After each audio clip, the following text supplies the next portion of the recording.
Good break off from Ronnie.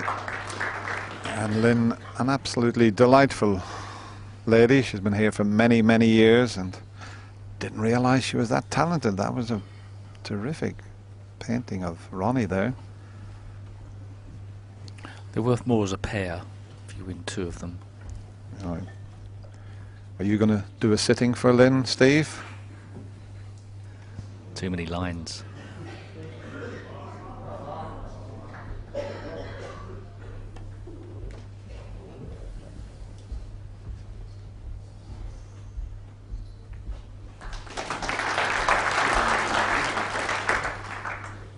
Excellent containing shot from John Higgins.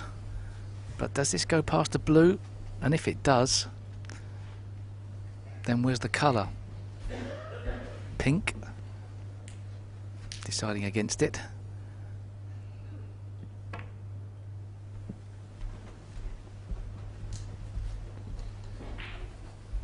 I don't think either of these players will be taking undue risks. I think we're in for a fascinating battle here. They're going to play the percentages. They both do it so well. Ronnie's a terrific tactical player, but the man at the table now is one of the best we've ever had. Maybe the greatest of them all is sitting in the commentary box here. Steve Davis.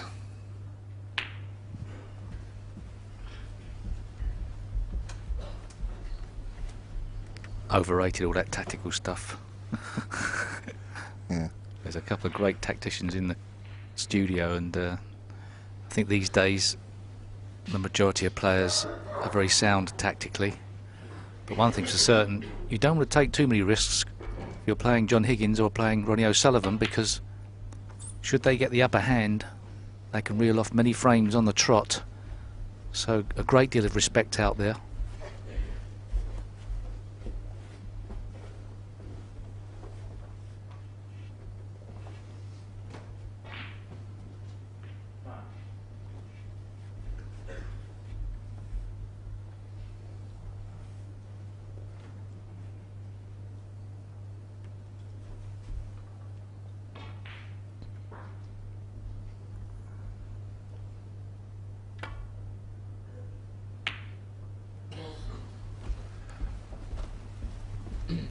Just hard enough. There was going to be a little bit of a stalemate there. That's why John played that red. There's a couple of reds, as happened in the opening frame, went up the other end of the table, but John has sorted that out immediately.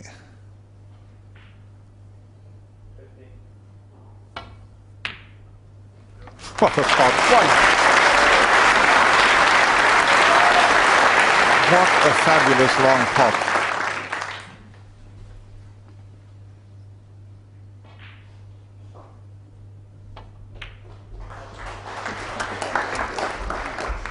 His first round match here, he missed, I think he potted 1 in 7 balls into that corner pocket, and they were a lot easier than this. This was a fabulous red, Steve.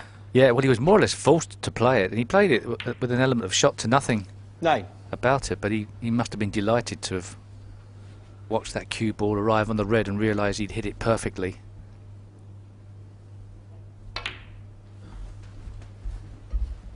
Could have used the brown there to go into the pack and split them up, but 3 reds in open play. 13. And Ronnie thinks he's will be able to split the pack in another way.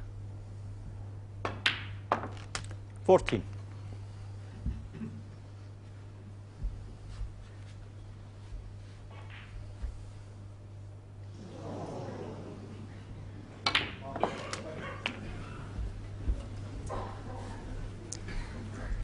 Just about okay. Thought it was 21. maybe a little bit too much pace on that, but he's okay.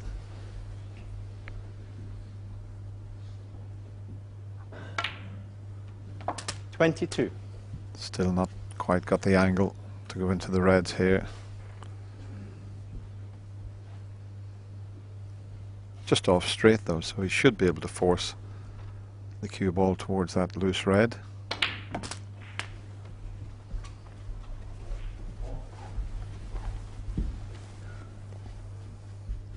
29. What sort of angle has he got on this pot? He may go into the bunch off this if he hits it with topspin. That's exactly what he's done. And a little flick on the blue, and that's pretty good.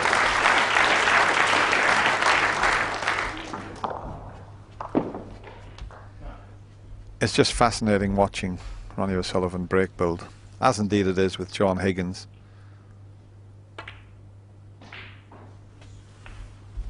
Two of the quickest brains I think we've ever had, snooker brains in the game, Steve. Yeah, certainly. That was an excellent shot from Ronnie O'Sullivan. The way he played that, 36. very little chance of not being on a colour. And the way Ronnie played that, the opposite. Didn't really want to be anywhere near the blue. Now he's stretching for the green. The rest is awkward for the blue. So he's playing the green. It'll be a tough shot to keep this break going now. So, Ronnie O'Sullivan, end 36. of break. 36 points is not enough at this level. So we'll see if Ronnie O'Sullivan can return the compliment of keeping the safety lid on things.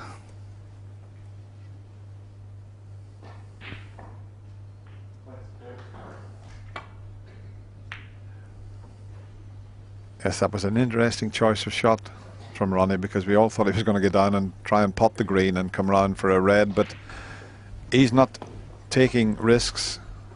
John Higgins not taking risks. They're waiting till they get the correct chance. They're playing the percentages to a very high level here. One.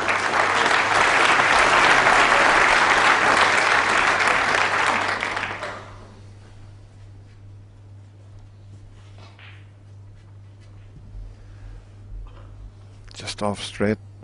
He can create some backspin here and side.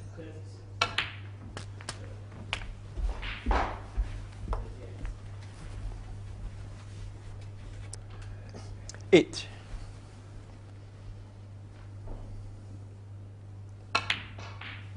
Nine. Beautiful shot, and if he gets this next cannon, he'll give himself a great chance. Off the top cushion and into the reds. Played perfectly. He always had this red available, unless he's touching the red that he 16. landed on, and if he is, he's very unlucky. Touching ball. Leo Scullion, a referee, declaring a touching ball. That was so unfortunate.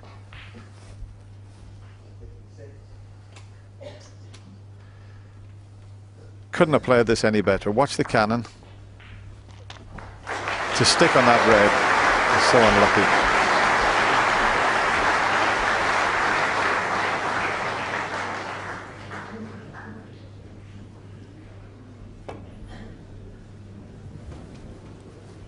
Ronnie O'Sullivan, 16.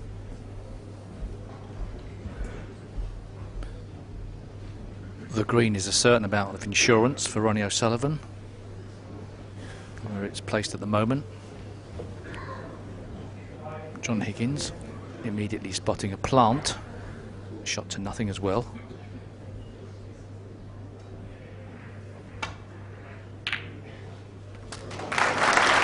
One. That was so difficult to judge. Okay, it was a shot to nothing, and I think he may bring the green into play here. As we show you the plant, there's a lot of distance between the two reds. It was worth having a go, and immediately John is bringing the green into play. The only ball that was safe, as Steve mentioned. So no insurance Higgins, now one. for Ronnie, if John gets a chance, that is. He knocked a fantastic long red in earlier. He's faced with another tough one here. Well, this is a type of ball you don't really want to be going for it, but you more or less have to. If he plays the stun shot, I don't think he leaves any of the 5 reds in the middle of the table on. So it's just, if he misses, where does the red go?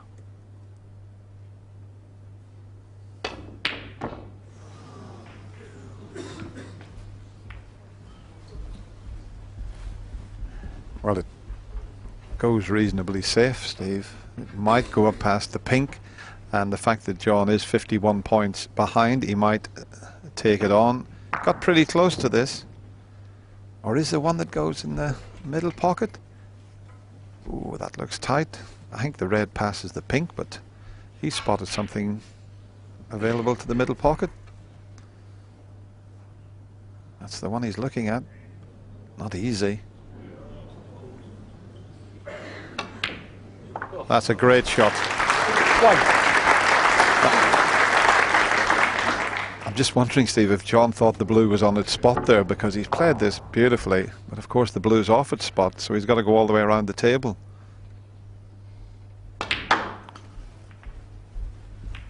Well, a very fortunate kiss there. He's put the brown safe, but he did get back up the table into ideal position. 6. But he wasn't intending to collide with the brown. Yeah. It's amazing the number of times you do that. You get down, you pot a red in the middle, you think the blue's on the spot, you play just the correct side of the blue, and suddenly you realise it's not on its spot. It was a very aggressive pot into the middle pocket, and I think that's one of the beauties of snooker. The scoreline can sometimes dictate the shot you have to play.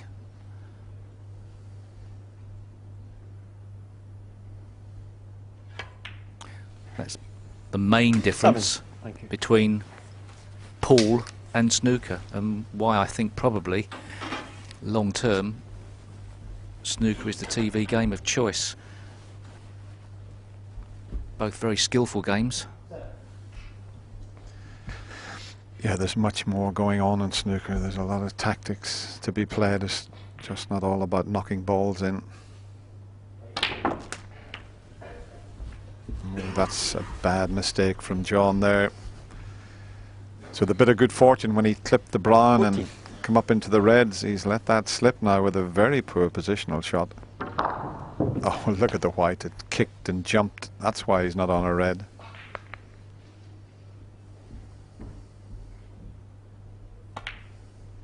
Trying to get behind the brown. Lots of side spin, Higgins, but 14. he's quite a way off. And that's a very loose safety shot from John Higgins. And whilst Ronnie O'Sullivan is 37 points behind and doesn't want to let John back at the table, pardon me, ahead, he'll be going for this.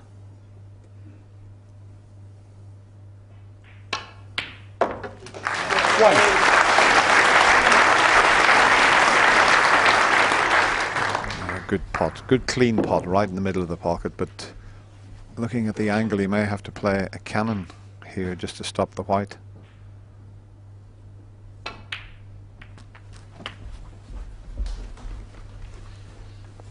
Sorry. I'm not sure if he can get the one near the green. 8.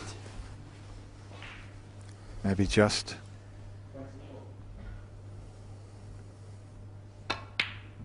Nine. Very evenly matched. We said that at the top of the show. It was difficult to pick a winner.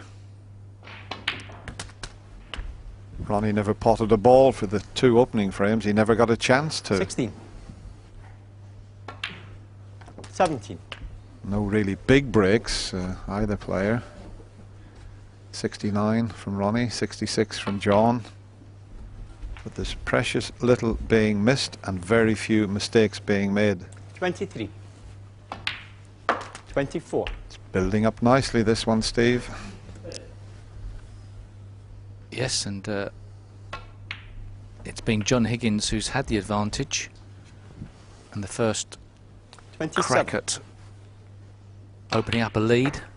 29. He's failed in that task. Ronnie, as you would expect, didn't need too many chances. 32. Left-handed, screw back, piece of cake. 36. He makes it look so easy with the opposite hand. 41. But that focus is still there from Ronnie, so it makes, as I mentioned, for a fascinating quarter-final. He'll not bother about missing the pink. It was all John Higgins to start off with, but Ronnie O'Sullivan has bounced right back.